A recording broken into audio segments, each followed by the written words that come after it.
ven acá, bombón. Psh, psh. Ven, corazón. O sea, no es posible que has estado toda la semana encimoso y cuando requiero que estés encimoso te vale gorro. Traigo la Mamalona 2, pero este es un Yeti. Este se dice Georgetown Leadership Seminar, Institute for the Study of Diplomacy. Uy, esto no es café, es pura vitamina C porque otra vez traigo esta voz. Ok, vamos. Buenos e informados días. Hoy es martes 7 de abril. Bienvenidos a Semanalmente.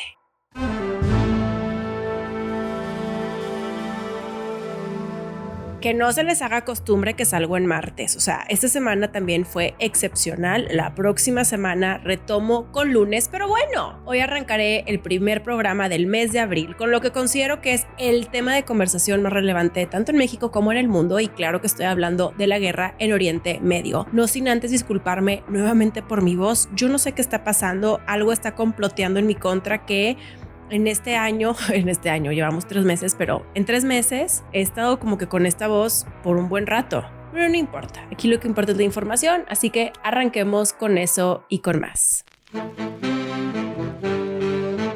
El mes de abril arrancó con un discurso que muchos esperábamos. Trump tuvo su gran intervención desde que decidió atacar Irán y a su líder supremo. Trump arrancó diciendo que Estados Unidos ya hizo lo que tenía que hacer, que debilitó a Irán, que golpeó su capacidad militar y que prácticamente ya cumplió sus objetivos. Pero conforme avanzó su discurso, empezaron a aparecer los huecos. Porque cuando llegó a las preguntas importantes, tales y como, oye, ¿cómo termina este conflicto? ¿Qué sigue? Como que, ¿qué pasa con el estrecho de Hormuz? ¿Qué pasa con el uranio? Bueno, ahí, que sepan, ya no hay respuestas claras.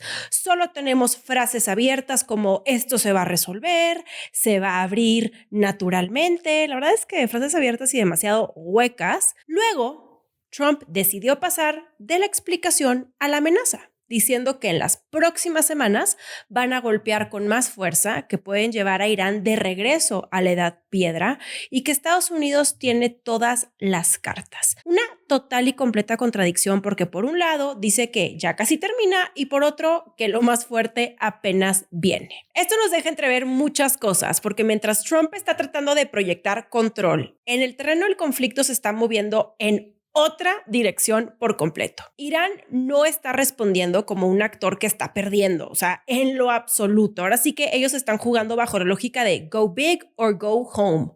Nivel. La Guardia Revolucionaria lanzó una advertencia directa a empresas como Amazon, Google, Apple, Microsoft al dejar de tratarlas como empresas privadas y más como parte del sistema de guerra de Estados Unidos, como si fueran literalmente una infraestructura militar. Por cierto, el mismo día del discurso de Trump, el 1 de abril, Irán atacó un centro de datos de Amazon en Bahrein y con eso abrió una dimensión completamente distinta del conflicto. Ahora, sumémosle lo que pasó después. Todo esto la semana pasada. El 3 de abril, Irán logró derribar un avión de combate estadounidense. El avión es un F-15. Para que dimensionemos juntos, esto no había pasado en más de 20 años. Habían 2 tripulantes en el avión, a uno lo rescataron relativamente rápido y el otro quedó atrapado dentro de Irán. Estados Unidos decidió meterse a territorio iraní para sacarlo y en una operación de rescate de altísimo riesgo lograron recuperarlo. Pero en el proceso tienen que destruir parte de su propio equipo para que no caiga en manos iraníes. Y aquí es donde entra una dimensión clave de este conflicto. Estamos hablando la dimensión de las 2 narrativas, porque son 2 narrativas completamente contrastantes entre sí, que ha hecho que muchos realmente no estemos entendiendo cómo qué está pasando. Tomando también en consideración que sepan que se está ocultando muchísima información. Por ejemplo, no sabemos exactamente qué está pasando en territorio israelí. Pero bueno, llegando al tema y retomando el tema de los aviones y de los tripulantes que rescatan, Irán dice que derribaron aviones, que le pegaron a Estados Unidos y que lo que lograron es un triunfo. Mientras Estados Unidos dice que recuperaron a todos los tripulantes, que es una misión cumplida y que también eso es un éxito. Entonces, los dos están contando la historia desde donde les conviene. Y eso en ese tipo de conflictos es fundamental porque la guerra no se pelea solamente en el terreno, en territorio. Es bien importante que sepan que se pelea en la percepción. O sea, de hecho, ustedes pónganse a pensar, todas las películas que vemos de guerra, Estados Unidos siempre sale ganón en todas. O sea, ¿ustedes se acuerdan de una película donde Estados Unidos pierda? Yo no. La percepción y la narrativa es sumamente importante. Otra cosa que también es bien importante cuestionarnos es ¿por qué todas las guerras llevan el nombre de el país atacado?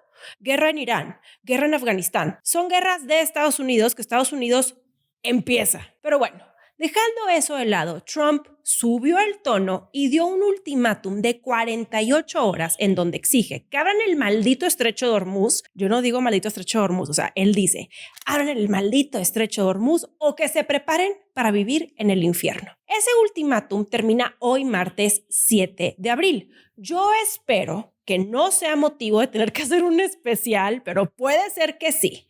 Pero también que sepan que ese ultimátum ya lo ha ido aplazando Trump. Es la tercera vez que lo aplaza, si mal no recuerdo. Lo que amenaza, o sea, el ultimátum es de que si no abren ustedes el estrecho de Hormuz, yo voy a golpear la base de Irán. Irán, por su parte, está de que así, tan pistolas, órale. Irán está respondiendo en el mismo tono. O sea, no crean ustedes que está cediendo en lo absoluto. Y eso ya ha cambiado todo y ha puesto a Trump en un campo bien minado, porque Trump, que normalmente marca el ritmo, se está topando con alguien que no se mueve. Por eso en su discurso empieza a mezclar tantas cosas. Mezcla amenazas, ultimátums con plazos que va ajustando, la idea de que están en negociaciones, pero al mismo tiempo que vienen más ataques. De tal forma que ya no estamos en una línea clara. Vete tú a saber quién sepa qué está pasando realmente con este conflicto. Estamos más bien frente a un mensaje que intenta presionar por todos lados al mismo tiempo. Y cuando uno empieza a analizar esto, deja de sentirse como control total. Y más bien se siente como urgencia, como alguien que esperaba que esto fuera mucho más rápido, mucho más contenido, más predecible y que no lo fue. Y ahí es donde todo este tema se vuelve realmente delicado. Porque cuando entras a un conflicto pensando que lo puedes cerrar rápido y no pasa, cada día que pasa te cuesta más. Te cuesta más en dinero, en percepción, en apoyo internacional y eventualmente en política interna. De tal forma que, en este caso Estados Unidos, pues ya no solo estás peleando contra Irán, estás peleando contra el desgaste que te está trayendo este conflicto que tú empezaste. Y en este tipo de escenarios no gana el que golpea más fuerte, gana el que aguanta más tiempo sin romperse. Y ahorita mismo la realidad es que nadie está dispuesto a soltar. Y por eso este conflicto se ve que va a durar mucho rato más y también se ve que Irán está jugando de alguna u otra forma. Que por lo mismo, aquí para cerrar esta sección de inicio, de arranque del programa, yo quiero comentar la portada de The Economist de la semana pasada. Esta. Pongan la portada. Yo aquí estoy de que no se les puede olvidarla porque le van a decir, ¿qué portada? Esta portada. Ok, esta portada de The Economist es clave porque tenemos a Xi Jinping en una forma súper nítida y Trump está como que borrosito. Quienes saben, valga la redundancia, que ahorita el gran ganón del tema es China. O sea, China no está moviendo nada. Él está viendo cómo Trump dijo, me meto al conflicto, cómo está cambiando de parecer conforme amanece. O sea, yo ahorita ya no estoy tocando el tema que acaba de pasar hace minutos, donde Trump dice que ahora sí va a aprender español y que quiere ser presidente de Venezuela. O sea, sí realmente ya es como, no entiendo si estamos frente a una esquizofrenia en tiempo real o a un deterioro mental en tiempo real, porque uno dice, ¿de dónde sacas tantas cosas? Pero mientras todo esto sucede y también el mismo Trump está acabando con sus aliados, no nada más Europa, porque también es importante que sepan, acabando con aliados como Qatar, como Emiratos Árabes Unidos, que es una alianza súper importante entre ellos, pero que también están diciendo, ¿qué onda con Estados Unidos? Si es nuestro aliado, si nos está defendiendo. Y China, mientras tanto, mira, milando. Ay, no me vayan a decir de que eso está mal. Oigan, yo con tanto que está pasando, déjenme de perdido reírme con algo. Milando está así Xi Jinping, que para mí, miren, le está saliendo todo bastante bien al señor Xi. Que también otra cosa que está saliendo bastante bien y que a mí me ha tenido, bueno, así vi como espectadora son los mensajes de redes sociales que han lanzado las embajadas iraníes, donde literal están jugando con un sarcasmo divino, humor negro. Uno incluso le pone como: Trump, ¿a qué hora empiezas a hablar? Porque ya nos aburrimos. Y lo que estamos viendo también en tiempo real es cómo Estados Unidos está perdiendo la capacidad de imponer la narrativa, que también es interesante por cómo se empiezan a diluir las narrativas a partir de la democratización de la información y el poco control que se pueden tener con las redes sociales. En fin, todo este tema va avanzando, no en la dirección que yo quisiera que avance, porque esto lo tengo pendiente para otro programa de platicarles qué está sucediendo y qué consecuencias hay a partir del conflicto, porque sí, el tema del Estrecho de Hormuz tiene unas implicaciones gigantescas, más allá de los precios, el corte en suministro que podemos tener. Incluso Modi de la India ya lo comparó con los resultados en cuanto a afectaciones negativas tipo las de las pandemias de COVID. Yo ya no quiero preocuparlos más. Quiero que disfruten el programa de hoy, pero bueno, va a seguir siendo un poco preocupante. No importa, sigamos al siguiente tema porque yo ando hoy muy platicadora. Yo sí creo que uno de los temas más importantes y más delicados que se están discutiendo hoy en Estados Unidos es sobre quién es ciudadano estadounidense y quién no. O sea, que sepan que este tema de la ciudadanía, de hecho, es uno que se está discutiendo en varios países y no solamente en Estados Unidos. Es todo un tema que a mí me llama mucho la atención, en donde, por ejemplo, en Europa, a partir de que está creciendo mucho la ideología de derecha, porque muchos países sienten, con justa razón, que se está perdiendo como la identidad nacional de sus países, ese tipo de políticas y de discusiones están ahora sí que al centro del debate público. El tema es que el caso de Estados Unidos es muy interesante porque todo gira alrededor de un principio que hasta ahora parecía intocable, que es el derecho a la ciudadanía por nacimiento.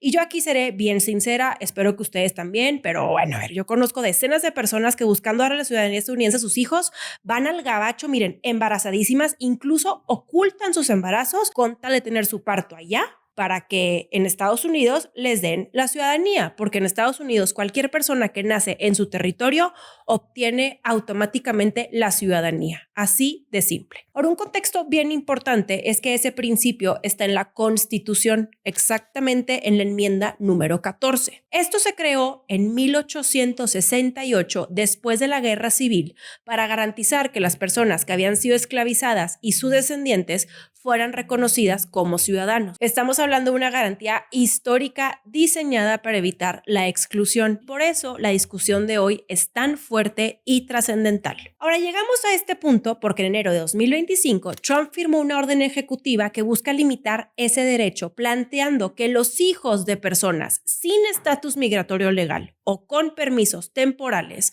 ya no reciban automáticamente la ciudadanía. Esto aun y cuando nazcan en territorio estadounidense. Esa orden ejecutiva rompe con más de 100 años de interpretación constitucional y por eso la medida fue impugnada, miren, de inmediato. Fueron ciertos tribunales inferiores los que la bloquearon. El punto es que este caso ya escaló hasta la Corte Suprema, que es quien tiene la última palabra sobre cómo se interpreta la Constitución. Me dirán ustedes, ¿y por qué estás hablando de este tema si fue en enero de 2025? Espérenme tantito. Resulta y resalta que la semana pasada este tema tomó otra dimensión, pues aparte de que la Corte Suprema ya comenzó a discutir el tema, Trump fue personalmente a la Corte Suprema a presenciar la audiencia. Esto es histórico porque nunca antes un presidente en funciones había asistido a los argumentos de un caso propio frente al máximo tribunal, es decir, a un caso que el presidente haya impulsado. Acá es Trump yendo a ser testigo sobre cómo discuten una orden que él mismo impuso. Por eso esta acción no es un gesto neutro, es una señal política fuertísima que hasta se puede interpretar como una forma de presión sobre el propio tribunal. Dentro de la Corte, la discusión es técnica, pero con implicaciones enormes. Todo gira alrededor de una frase de la enmienda 14 que es sujeto a la jurisdicción. El gobierno de Trump está intentando reinterpretar esa frase. Su argumento es que no todas las personas nacidas en Estados Unidos están realmente sujetas a su jurisdicción, especialmente si sus padres no tienen un estatus legal permanente o no tienen un vínculo de lealtad con el país. Del otro lado, organizaciones sostienen que esa interpretación no tiene sustento histórico, que ese principio ha sido claro durante más de un siglo y que si naces en Estados Unidos, eres ciudadano. Aquí es donde la cosa se pone interesante, porque durante la audiencia incluso jueces conservadores mostraron dudas frente a la postura del gobierno, lo que deja en evidencia que este debate va mucho más allá de afinidades ideológicas y que hay escepticismo real sobre si esto puede sostenerse o no jurídicamente. Para que dimensionemos un poco, si la Corte avala esta reinterpretación, podría afectar a más de 250,000 nacimientos al año en Estados Unidos. Y esto implica cambiar quién entra y quién no dentro del sistema legal del país. Ahora, el timing político también es bien interesante. De entrada, que sepan que el fallo no es inmediato. De hecho, se espera que sea para finales de junio o principios de julio de 2026. Eso significa que la decisión va a caer en un momento clave con un clima político probablemente mucho más polarizado justo antes de las elecciones de noviembre, que recuerden, son clave para Trump y para Estados Unidos. Tan es así que este debate ya está jugando también en la narrativa pública. ¿Se acuerdan que les platiqué que el nuevo líder del cártel Jalisco Nueva Generación es estadounidense? Bueno, eso ha caído como anillo al dedo a ciertos funcionarios del gobierno que han empezado a usar ejemplos muy específicos para reforzar su argumento. Literal, están usando ese caso para cuestionar si alguien así debería ser automáticamente ciudadano estadounidense. Aunque ese tipo de ejemplos no forman parte del caso legal, sí forman parte de la narrativa política. Porque en el fondo, esto no es solo una discusión sobre una frase en la Constitución. Esto es bien importante que lo tengan presente y por lo cual yo también he decidido traerlo el día de hoy y sí dimensionarlo con la trascendencia que trae. Esta es una discusión sobre migración, identidad, pertenencia y sobre quién tiene el poder de definir las reglas. Ojo con esto último que les acabo de decir, porque hoy la Corte Suprema tiene la última palabra. Y lo que decida no solo va a impactar a cientos de miles de personas cada año, sino que puede redefinir uno de los principios más básicos sobre los que se construyó Estados Unidos. Y cuando se toca algo así, no estás reformando ahí una vil política, no, estás reescribiendo la idea misma de ciudadanía. Bueno, ya de Estados Unidos, vengámonos a México. Voy a serles bien sincera, el ámbito político sí se toma muy en serio sus vacaciones de Semana Santa y anduvo bien tranquilo el asunto. Pero sí hubo un cambio bastante importante en el gobierno que justo quiero platicar el día de hoy con ustedes. Juan Ramón de la Fuente terminó su periodo como canciller, es decir, como titular de la Secretaría de Relaciones Exteriores. Esto por motivos de salud. Que sepan que era bien sabido que el ex canciller ya venía arrastrando algunos temitas de salud. De hecho, hace poco tuvo una cirugía relacionada con la columna. Juan Ramón no fue cualquier canciller, era una figura con experiencia, con peso propio y que además le tocó uno de los momentos más complejos para la política exterior mexicana, siendo el regreso de Trump a la presidencia de Estados Unidos. Su salida abre un relevo que también dice mucho y que en lo personal he de decirles que me gusta, pues es darle entrada a una nueva generación de políticos. La presidenta propuso a Roberto Velasco como nuevo canciller. Roberto tiene 38 años y viene de ser subsecretario para América del Norte. Él ya llevaba tiempo operando la relación con Estados Unidos. Es alguien que creció muy rápido en su carrera política y pública y que se sabe que tiene las credenciales para desempeñar su chamba, que por cierto la tiene mega difícil, pues estamos en plena revisión del TEMEC y de otros temitas. A mí en lo personal, como que, no sé, me decepcionó bastante leer a muchos opinólogos, comentaristas o esa raza que se adjudica que por tener una pluma o una audiencia pueden estar opinando así lo que se les antoje, pero de estar criticando este tema de la juventud. Creo que muchos no saben y les platico que, por ejemplo, en los tiempos del PRI, muchas carreras se formaron cuando muchos de ellos, de los que después terminaron siendo grandes políticos, estaban en sus 30s. A ver, digo el PRI porque acuérdense que más de la mitad de Morena viene del PRI, ¿verdad? O sea, prácticamente quienes ahorita están ostentando el poder también empezaron con su carrera pública política en los 30s. Pero me hizo pensar mucho esto en el sentido de qué espacio le estamos dando a la juventud. Porque, a ver, que sepan, 38 años es joven, pero no es como que eres un chavo, o sea, ya tiene carrera y Roberto es una persona con una muy buena carrera, que sabe bastante la relación bilateral, es muy movido, que trabajó antes con Marcelo Ebrard, lo cual también es Pues es un punto a su favor en el sentido de que como Ebrard y Omar García Harfuch son los que tienen la mejor relación con Estados Unidos, pues está padre unirte ahí en la triada, por así decirlo. Pero sí, yo creo que es bueno empezar a ver cómo se le van abriendo los espacios a esta nueva generación. Y hablando del PRI, algo también bien interesante es que es esta nueva generación que no viene formada de las filas del PRI. Ya ven, muchas cosas empiezan a conectar entre sí. Esta ya es una como generación de políticos que no se construyó ni consolidó bajo el modus operandi de ese partido. Así que hay cosas interesantes en estas cuestiones que de pronto uno no ve y quería hacer como este paréntesis para traérselos a la mesa.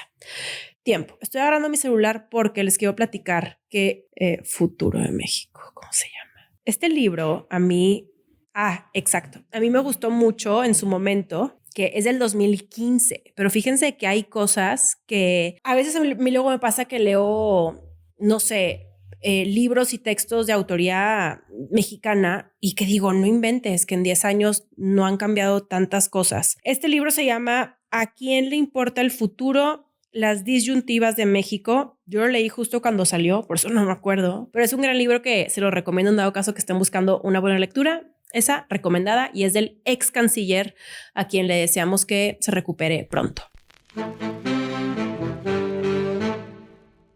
A ver, qué temita. Ahora sí que la Kristi Noem dio un verdadero no mames.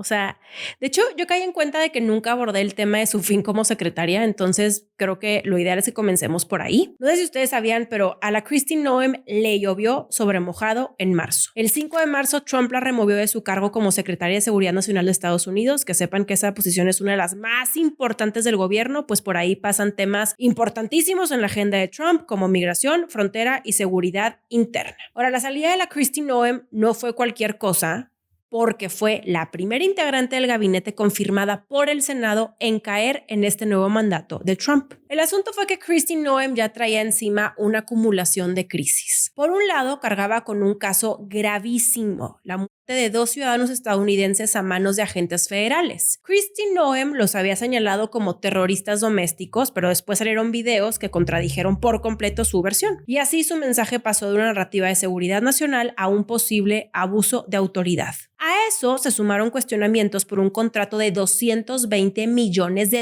para una campaña publicitaria de su departamento en donde, curiosamente, ella aparecía como protagonista. Ante esto, legisladores empezaron a señalar posibles irregularidades, falta de licitación y uso político de recursos públicos. Aquí, el pan de cada día de México. Bueno, y a esto le agregamos un tema que, miren, a Kristi Noem le daba mucha lata, siendo este el de su cercanía con Corey Lewandowski, que es un operador político cercano a Trump. Todo eso junto terminó por hacerla insostenible. Trump decidió removerla, pero no la desapareció porque la recolocó como enviada especial en temas de combate a cárteles.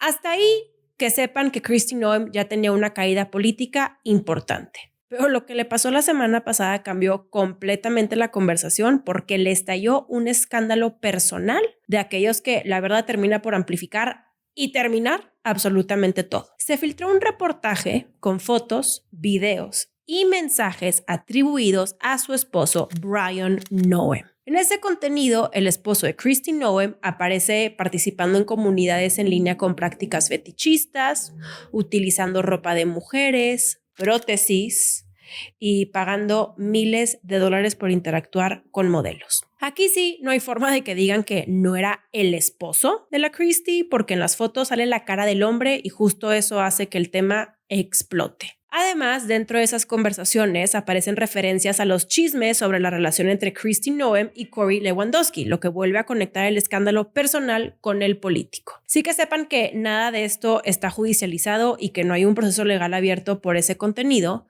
pero sí hay un impacto brutal en términos públicos, mediáticos y políticos.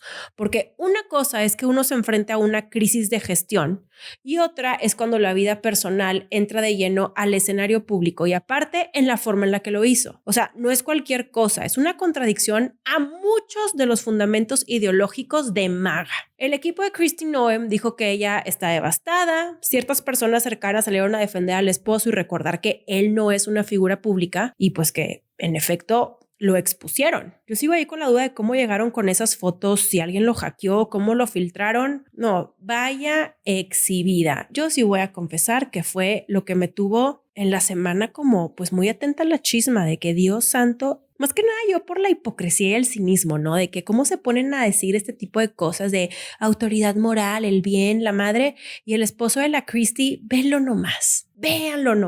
Trump por su parte obviamente se deslindó del tema, dijo que él ni enterado y pues que qué mala onda con la situación. Ahora, dejando de lado las múltiples conjeturas que uno puede hacer, hay algo interesante en este caso que quiero poner al centro de la discusión, porque muchas veces en política no siempre es un solo golpe el que te tumba, sino la acumulación de golpes. Y el caso de Kristi Noem es un gran ejemplo, porque lo de Kristi empezó como una caída por errores políticos, pero terminó en una crisis total. O sea, estoy hablando crisis institucional, crisis mediática y crisis personal. Cuando todo eso se junta, ya es bien difícil sostenerte. Por lo mismo, este caso es tan importante, porque lo que vimos, más allá de el chisme y la risa y de saber que son unos hipócritas y cínicos en ciertas cosas, y aparte va como que muy de la mano con lo que pasa en Estados Unidos, ¿no? Que nos dice que cómo deben de actuar y de repente ve cómo están actuando, de que las instituciones, la democracia, dejando eso de lado, creo que sí es bien importante rescatar que vimos el colapso completo de una figura pública en tiempo real. A la otra que le dieron matarile fue a la Pam Bondi. O sea, el pasado 2 de abril, Trump destituyó a Pam Bondi, la fiscal general de Estados Unidos.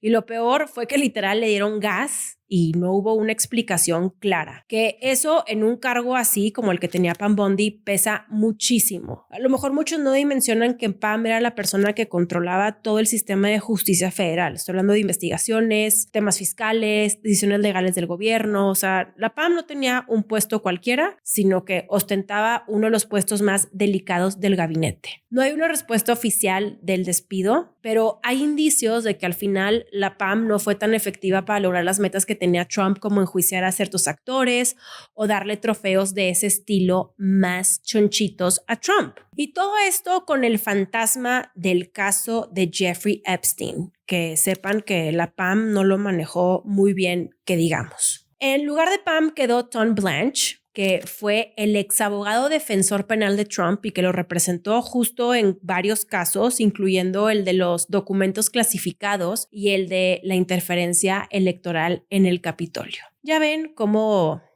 hasta en las mejores familias, no se crean, pero en este ejemplo de democracia mundial, pues vean nada más lo que anda pasando, ¿verdad? Muy bien, siguiente tema, igual de preocupante. No, bueno, el de Pam Bondi a mí no me preocupa, pero lo que estoy por platicarles, la verdad, a mí en lo personal sí me está preocupando bastante. Clemente. Ok, sí me está preocupando bastante y la verdad me estoy proponiendo tocar con ustedes este tipo de temas que para mí tienen mucha relevancia y trascendencia, como lo es la inteligencia artificial. A ver, y yo sé que muchos escuchan el término y dicen qué flojera, otra vez el tema de la inteligencia artificial, pero créanme, es algo que debemos de seguir muy de cerca, pues está reconfigurando absolutamente todo. Y no estoy hablando de los modelos de memoria tipo ChatGPT, Claude. Estoy hablando de temas mucho más trascendentales que prometo abordárselos de forma atractiva. En Estados Unidos están peleando por quién controla y bajo qué reglas la inteligencia artificial. Todo arrancó con una decisión del gobierno de Trump el pasado 27 de febrero. Ese día, la Casa Blanca ordenó que todas las agencias federales dejen de utilizar tecnología de Anthropic. Anthropic es la empresa detrás del modelo de inteligencia artificial Claude. La justificación oficial fue que Anthropic representaba un riesgo para la cadena de suministro. En cristiano, eso significa que el gobierno de Estados Unidos considera que esa tecnología no es confiable para operar dentro de sistemas sensibles del Estado. Esta es una etiqueta súper seria porque normalmente se usa cuando hay sospechas de vulnerabilidades, de dependencia extranjera o posibles riesgos para infraestructura crítica. El caso es que esto no es realmente sobre seguridad técnica, sino sobre control. En paralelo a esa decisión, dentro del propio gobierno estadounidense, particularmente en el Pentágono, se estaba empujando una estrategia mucho más agresiva, esta siendo la de integrar inteligencia artificial en operaciones militares, en análisis de inteligencia, en vigilancia y eventualmente en sistemas de defensa más avanzados. Con esto, la inteligencia artificial ya no es una herramienta auxiliar, o sea, como un extra, algo con lo que tú te puedas soportar. No.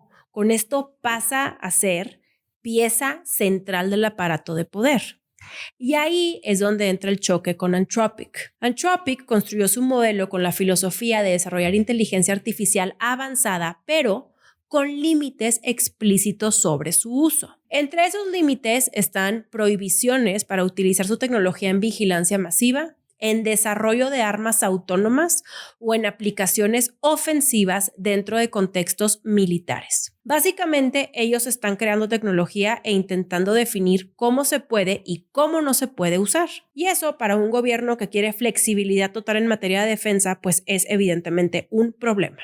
Esto porque desde la lógica del Estado, la seguridad nacional no puede depender de las reglas internas de una empresa privada. Justo por eso la etiqueta de riesgo empieza a verse menos como un tema técnico y más como una forma de presión, que sea una manera de decir, no te preocupes, si tú no te alineas, te sacamos del sistema. Ahora, este conflicto, que por cierto tampoco no había abordado aquí, pero sí fue la mayor relevancia porque incluso aquí se empezaron a ver las posturas bastante contrastantes entre sí de Anthropic y OpenAI, porque OpenAI dijo, ay, yo jalo. O sea, el Sam Altman dijo, jalo Trump, chido, cuenta conmigo. Anthropic se quedó anclado a su filosofía de, güey, no vamos a participar en esto.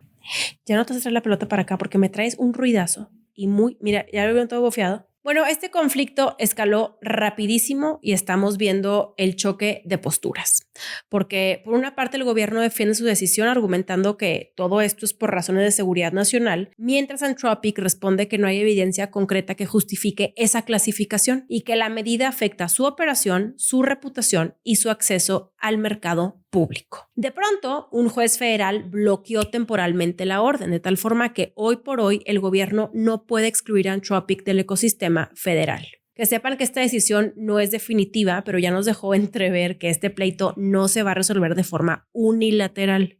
La van a mega pelear. Pero más allá del pleito, lo que estamos evidenciando es algo mucho más profundo y preocupante, pues es el inicio de una tensión estructural entre dos fuerzas. Por un lado, el de los gobiernos, que ven la inteligencia artificial como una herramienta estratégica en el ámbito militar, geopolítico, estratégico en materia de control, y que aparte ellos quieren un acceso amplio a esta herramienta que no tenga ningún tipo de restricciones externas. Y por el otro, ciertas empresas tecnológicas como Anthropic que están intentando imponer límites éticos al uso de sus propios sistemas. Esto me parece, aparte de saber quién controla, quién no, muy relevante porque estamos frente a un panorama bien distinto. Durante años se pensó que el riesgo era que las empresas tecnológicas tuvieran demasiado poder y ahora estamos viendo el escenario inverso. Gobiernos presionando para que esas empresas eliminen sus restricciones y permitan usos más agresivos de la tecnología. Por eso estamos frente a la pelea de la definición de reglas y no en un ámbito tipo chatbots o asistentes. Bueno, fuera. No, estamos hablando de las grandes ligas, de herramientas que pueden influir en decisiones militares, en sistemas de vigilancia y en operaciones de seguridad. O sea, literalmente esta es la pelea por el poder real. Y aparte es una pequeña muestra de lo que viene en el mundo donde la inteligencia artificial ya no solo se compite en el mercado, ya se está peleando en los tribunales, en los gobiernos y en el terreno estratégico. Y donde la pregunta, la verdad, ya no es qué puede hacer la tecnología, porque ya sabemos qué puede hacer, sino quién va a decidir hasta dónde se le permite llegar. Y hablando de inteligencia artificial, necesitamos hablar de algo que sí está pasando y que se siente mucho más cercano de lo que creemos. Y estos son los despidos en Oracle. Desde principios de marzo, Oracle empezó a despedir gente y uno puede pensar, bueno, es otra empresa de tecnología que se está ajustando, ¿no? Porque hemos visto muchas empresas que se ajustan y está perfecto. Pero aquí sí hay algo bien distinto. En Oracle no están recortando porque estén en crisis, están recortando porque están invirtiendo muchísimo dinero en inteligencia artificial. O sea, literal están gastando miles de millones de dólares en construir centros de datos, en expandir su nube y en tener la capacidad para correr modelos de inteligencia artificial gigantes. Oracle está apostando a convertirse en la infraestructura detrás de todo eso. Y eso pues cuesta bastante lana. Entonces, para poder sostener esa apuesta, empiezan a cortar por otro lado. Y ese otro lado es la gente. Pero lo que más llamó la atención no fue solo que despidieron a miles de personas, sino cómo lo hicieron. O sea, la gente que trabajaba en Oracle y que fue despedida, se enteró de que estaba despedida porque de repente ya no podían entrar a su computadora. Háganme el favor. O sea, les bloquearon las cuentas, les cerraron los accesos, todo. O sea, se entraron y tipo, ay, no, bye, ya no existes. Y después les llegaba un correo para notificarles del despido. O sea, imagínate ese momento que tú llegas a trabajar o te conectas y simplemente ya no puedes entrar. Bueno, eso fue lo que vivieron muchos empleados de Oracle. También justo eso es lo que cambia el tono de toda la historia, porque una cosa es que te despidan y otra muy distinta es que te desconecten. O sea, como si fuéramos ya parte del sistema. O sea, como deshumanizando por completo la conexión con el empleado. Ahora, en números oficiales solo han confirmado algunos despidos, pero todo apunta a que el recorte es mucho más grande. Se habla de decenas de miles a nivel global, por ahí de tipo 30,000. Son muchísimos. Y esto no es exclusivo de Oracle. En lo que va del año, miles de personas han perdido su trabajo en el ámbito de la tecnología, de tal forma que este tema que veíamos en un futuro cercano pues ahora sí que ya es el presente. Es darnos cuenta de que hay trabajos que ya no encajan en la visión que están teniendo las empresas respecto al rumbo que están tomando. Pero bueno, en México sigamos hablando de una mujer tomando el sol en Palacio Nacional. ¿Cuándo elevamos la discusión pública? ¿Cuándo hablamos de estas cosas? O sea, ya olvídate la deserción escolar, que ni siquiera la estamos abordando y que va al alza. Ya olvídate de que estamos peleando la juventud frente al crimen organizado. O sea, ya los jóvenes que tienen una carrera, ya sea técnica o una carrera universitaria, en ciertos sectores va a estar completamente obsoleto. O sea, ahorita nada más dimensionen que estamos hablando que Estados Unidos, no nada más Estados Unidos, Rusia, China, en Europa ya tienen esta conversación, que para tú no tener que outsourcear tu capacidad de inteligencia, empieces tú a desarrollar las capacidades como Estado para poder tener tu propio desarrollo en inteligencia artificial, por así decirlo, que el día de mañana vamos a estar rigiéndonos bajo ese modelo y que México no tenga que decir, ay, requiere un proveedor de Estados Unidos donde vas a comprometer por completo toda tu información. Ah, no, pero aquí en México vamos a hablar de una mujer que tomó el sol en Palacio Nacional, que sí, a ver, para mí es representativo de otras cosas. Eso es como una discusión, pero también donde yo sí digo, ¿cuándo vamos a empezar a hablar de estos temas? Y en verdad, yo sí ya me empiezo a cuestionar que quizá lo hacemos adrede para no incomodarnos, porque sabemos que estamos frente a una incompetencia total y a una falta de competitividad. Que también otra cosa, comentario que voy a hacer aquí, la semana pasada, pasó desapercibido para muchos, pero empezó incluso una discusión bien interesante en términos económicos. The Economist sacó un artículo en donde habla de la economía mexicana y se abrió una discusión no muy profunda que me parece que, es más, voy a ver la forma de yo sí incentivar que sea una discusión más profunda sobre los modelos de crecimiento económico, en donde quienes redactan la nota de The Economist parece ser que tienen como que información medio sesgada, que no la tienen como que muy atinada ni completa, y otros también académicos en materia económica que dicen que la perspectiva con la que se está midiendo el rendimiento económico en México es representativo de una forma muy ortodoxa de ver las cosas en el ámbito económico. Ese tipo de discusiones son las que me parecen sumamente valiosas. Y hoy en un país, o sea, México, que la verdad el panorama económico no se ve para nada bien y que es un problema que pues llevamos arrastrando ya durante varias décadas. Arrastrando, ¿verdad? Sí. No, eso es arrasando. Siguiente tema.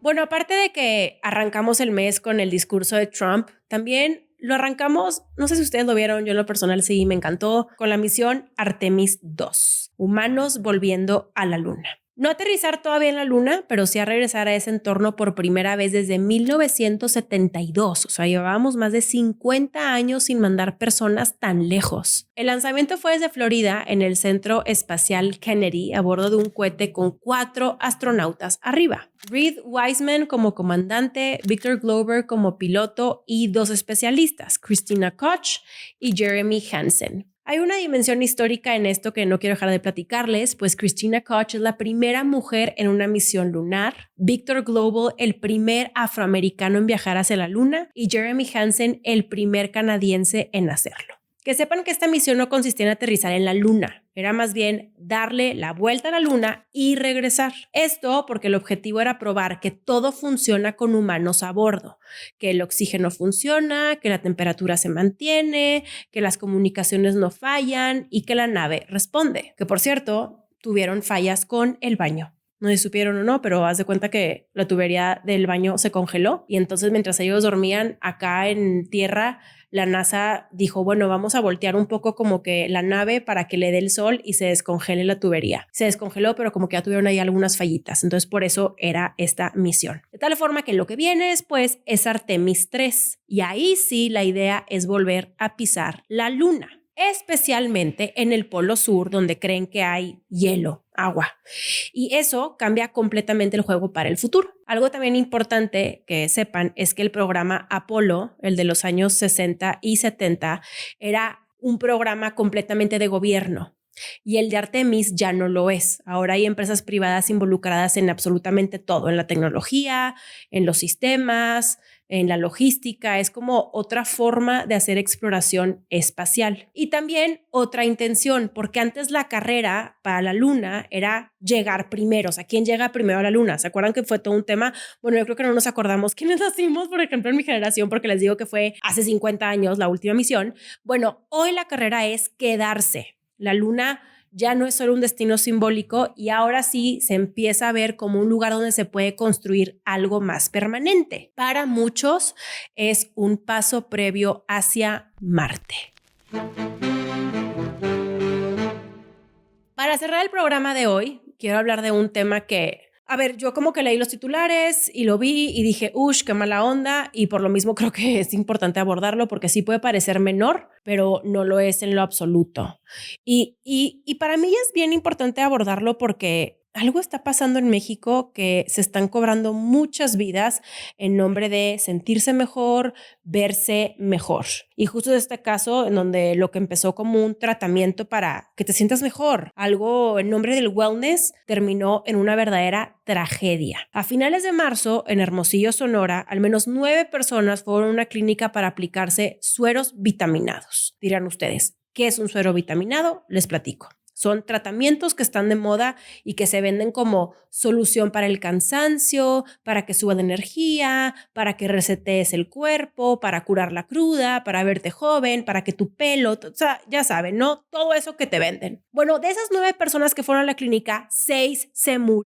Una sigue grave y solo 2 lograron salir adelante. El caso se hizo público el 3 de abril cuando la Secretaría de Salud de Sonora ya confirmó lo que para muchos era evidente, que el caso de la clínica ya no era un evento aislado y que sí es una emergencia sanitaria. Aquí empieza lo delicado, porque estos sueros no eran productos estandarizados. Ojo con esto que les voy a platicar. Estas eran mezclas preparadas directamente por el médico que atendía la clínica, Jesús Maximiliano Verduzco Soto, quien además los aplicaba él mismo por vía intravenosa. O sea, no estamos hablando de algo que viene sellado, certificado y aparte controlado. Estamos hablando de combinaciones hechas prácticamente a la medida, que contienen vete tú a saber qué. Y eso es lo que cambia todo, porque en ese punto el margen de error o de negligencia se vuelve enorme. Hoy ese doctorcito ya está bajo investigación para determinar si hubo mala práctica. Por su parte, las autoridades aseguraron todos los medicamentos, las soluciones, los insumos del lugar y aparte los mandaron a analizar a COFEPRIS para entender qué contenían realmente. Además, están haciendo estudios a las víctimas para identificar qué fue exactamente lo que provocó las muertes. El lugar ya fue clausurado, Por ahora no hay nuevos casos, pero el tema de fondo es mucho más grande, porque estos tratamientos, los famosos sueros vitaminados, se han normalizado muchísimo. No nada más esto, o sea, un montón de cosas que aparte se han normalizado y se han viralizado bastante. O sea, se venden como algo casi estético, como wellness, como si fueran inofensivos, y el tema es que no lo son. Son procedimientos invasivos, intravenosos, que necesitan control médico estricto, regulación y sobre todo claridad total sobre qué te están metiendo en el cuerpo. Y aquí eso no pasó. Ahora, también en el caso apareció el nombre de una empresa que se llama Rubio Pharma como posible origen de algunos insumos, pero ellos salieron a decir que ellos no venden sueros vitaminados como tal y que la responsabilidad de prescribir y aplicar estos tratamientos es completamente del médico. Y eso nos regresa al mismo punto, responsabilidad directa por parte del médico. Porque al final, miren, más allá de marcas, de proveedores o de versiones, aquí hay 6 personas por algo que se vendía como tratamiento para sentirse mejor. Justo es lo impactante del caso porque no fue un procedimiento de alto riesgo, o sea, no fue una cirugía compleja, así que tú digas de que, ay, te van a dormir y sedar todo el cuerpo para hacerte algo. No, fue algo que en teoría era para mejorar tu bienestar y terminó en una verdadera tragedia. Los invito a que se pregunten lo mismo que yo me estoy preguntando, que es cuántas cosas hoy se están normalizando en nombre del wellness sin realmente tener control, regulación o evidencia detrás. Y ojo aquí con muchos creadores de contenido, porque luego también es lo que yo pienso, como que hay mucha responsabilidad al tener audiencias. Yo veo a tanta gente de que me voy a hacer un procedimiento estético, me voy a hacer esto. Muchos que no saben ni qué, nada más porque les mandan un mensaje para regalarles un tratamiento y se ponen a vender cosas que en ocasiones no tienen ni siquiera comprobada la veracidad o la legalidad detrás. Es más, yo aquí en mi mente perturbada en ese sentido, hasta llego a pensar de que imagínate un caso, imagínense este caso de Hermosillo, Sonora, que quien haya recomendado el tratamiento fuera una creadora de contenido. Obviamente ahí tienes también un tipo de responsabilidad, ¿no? Pero donde también, les digo, hace falta mucha regulación. Terminamos, vamos a palos reales. Ya está aquí Clementine. Ha estado aquí Clemente conmigo. Esta semana han dado muy needy. Espero hayan disfrutado su descanso de Semana Santa. Me quiero disculpar con todos porque me equivoqué y dije que eran días oficiales de descanso y no era cierto. Así que una disculpa por mi desinformación. Me hago completamente responsable por ello. Yo lo voy a ser súper sincera. Esto fue lo que pasó en mi Semana Santa. Semana Santa. Yo dije, ay, voy a ver series y voy a ver películas. ¿Qué quería ver? Quería ver la serie de The Madison, quería ver la serie de Something Real Bad is About to Happen, algo así que está en Netflix, que de hecho es del creador de Stranger Things, que saben que me encanta, y quería ir al cine a ver Project Hail Mary. Pregúntenme qué hice, nada de eso, nada. Yo tuve la grandiosa idea de decir, voy a ser limpia, me sentí maricondo. Y para pronto yo empecé a sacar cosas, a limpiar, y para cuando me di cuenta dije, ¿por qué hicimos esta estupidez, Mariana? Porque se me acumuló todo y entonces, pues literalmente me dediqué a eso. Quería leer, casi no leí.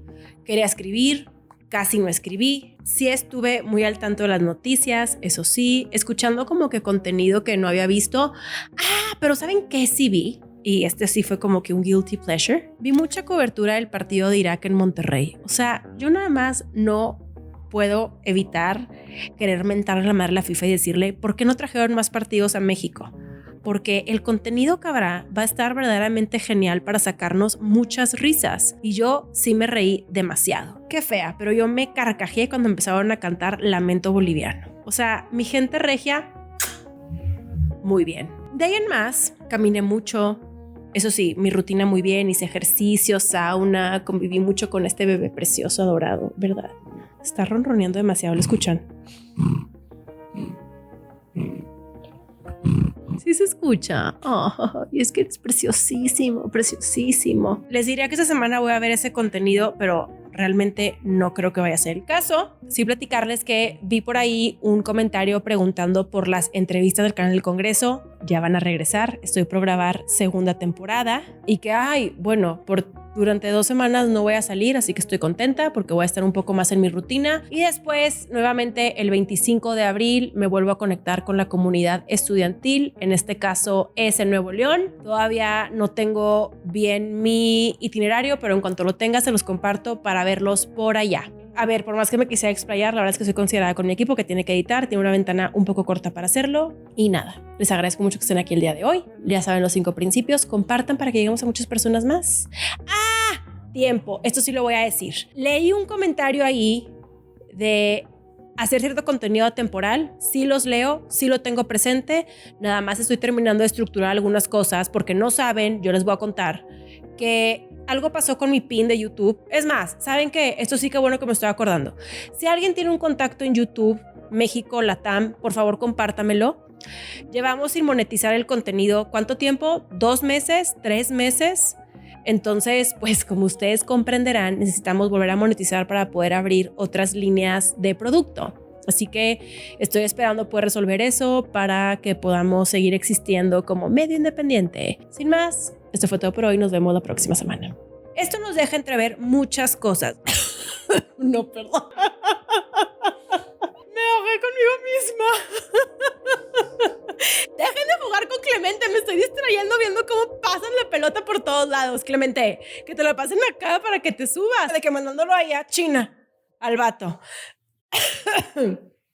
Ok, listo.